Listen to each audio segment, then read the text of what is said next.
Ne može čovjek čaj da vam poveri. Šetaš kroz kuću, nameštaš kosu, zezaš se, bleješ, stoji ti čaj tu. Pitaj Tarota koji je uzeo oba čaja. Uzme čovjek i pije, brate. Nemoj da pujtaš ljude. Da, pujtam ljude, prestani sa mnom da pričaš tako.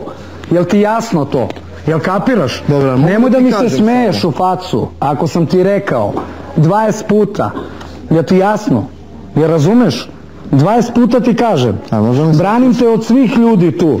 I nemoj te fore da pujdaš ljude, nego pričam s čovekom. Zato što sam ispred i čujem te. Pa pričam s čovekom i tebi u lice kažem. Nemoj, prestani. Ne kažeš pravu sliku, brate. Prestani. Koju pravu sliku? Da sam došao i rekao sam ti, evo ti fino čaj, si mi rekao. sačuvaj mi, da. Da, i stoji čaj. I gde si ti otišao? Da se kupa, rekao I šta si radio s kosom 30 puta na meštu, stavljaš nale? Rekao sam ti, brate, idem da se okupam. I? To je bilo sve pred. I šta, ja sedim i pričam s ljudima i dolaze, ljudi uzimaju čajeve i? Pa ako sam ti, brate, lepo rekao, sačuvaj mi čaj. I sad dođe mi čaja, nema, brate, šta ću ti kažem?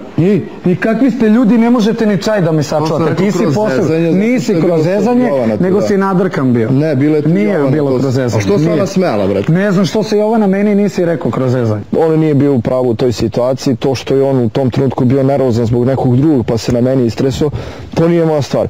Ali shvatam da uopšte nije korektno postupio zato što ja jesam. I nisam uopšte ni hteo da se svađam sa njim, što ga je tek iznerviralo. Oči, brate, postojaš je. Pujda je, pričam. Te bre, ja njega branim ga non stop i? Pa nemoj meni, brate, ako te branim od svih živih, nemoj meni je.